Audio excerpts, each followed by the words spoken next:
राधे राधे बच्चों।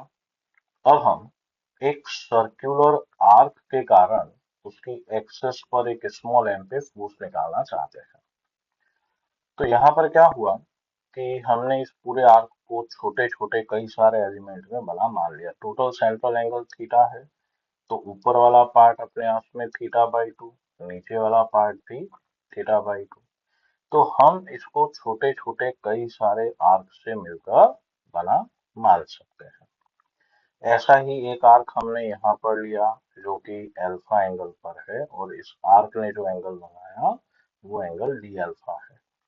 ठीक है, तो अब हम ये लिख सकते हैं angle equal to arc upon radius. तो angle equal to arc upon radius.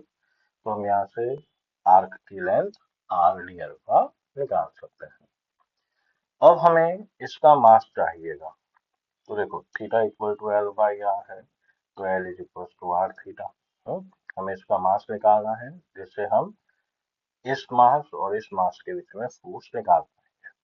ठीक है, तो अब देखिए क्या हुआ। हमने यहाँ पर ये इस तरह से आर्क लेंथ डी एल मानी, डी अल्फा एंगल छोटा सा है ना। तो हमने क्या किया, लेंथ और मास लिया। आर थीटा लेंथ का मास एम है, तो यूनिट लेंथ का mass M upon R theta हो जाएगा।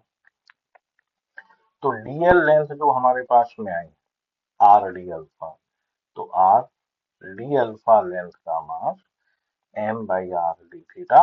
आर डी अल्फा, आर से आर कट गया, तो हमारे पास में ये डी एल लेंथ का mass M by theta D alpha आया।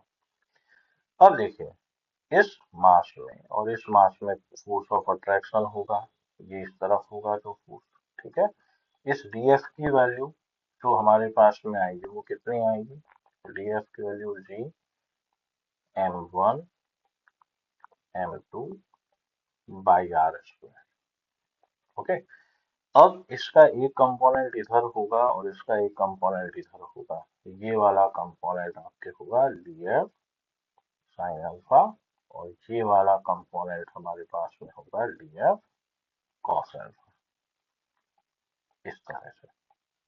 ठीक है, तो अब डीएफ की वैल्यू अगर हम निकालते हैं तो ये रहा। यहाँ पे डीएम की वैल्यू सब्स्टिट्यूट कर देंगे, तो देखिए G by R square as it is, M naught as it is, DM की जगह पर M by theta D alpha.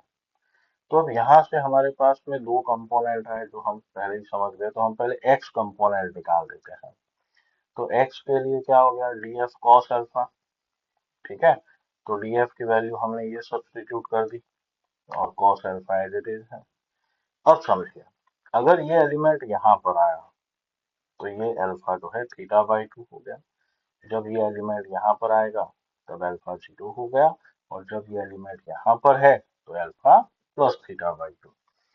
तो हमारे पास में फोर्स का जो एक्स कंपोनेंट आया G capital M M naught और R square theta cos alpha D alpha का integration minus theta by two से प्लस थीटा बाई टू। तो कॉस अल्फा का जो इंटीग्रेशन होता है वो होता है साइन अल्फा। अब इसके आगे क्या करेंगे भाई, अपर लिमिट और लोअर लिमिट।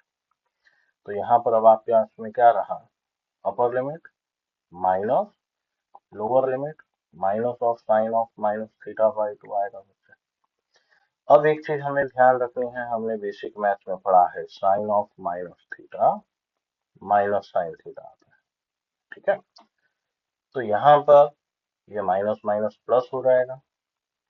तो हमारे पास फॉर्मूला क्या रहा, एक्स कंपोनेंट फोर्स का G capital M M naught upon R square theta twice of sine of theta by to.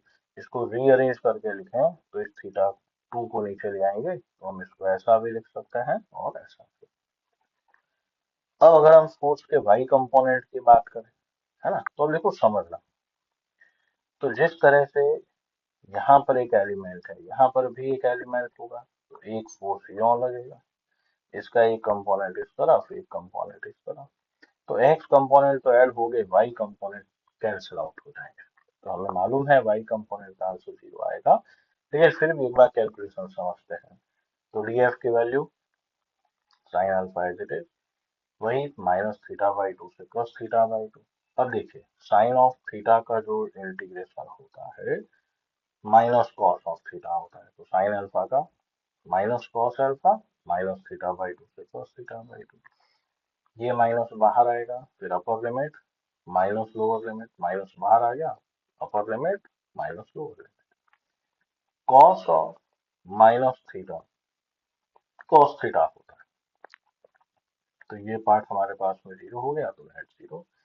Nut shell में एक बार हम समझ लेते हैं कि हमारे पास में एक आर्क है जिसका मास m है और सेंटर एंगल थीटा है। उसके सेंटर पे अगर m नॉट मास है तो उस m नॉट पे लगने वाला फोर्स हम इस तरह से देते हैं, और ये फोर्स अलोंग एंगल बाइसेक्टर पे लगेगा। ये बहुत इंपॉर्टेंट है, जहां पर थीटा रेडियल में होना चाहिए। राधे राधे बच्चों।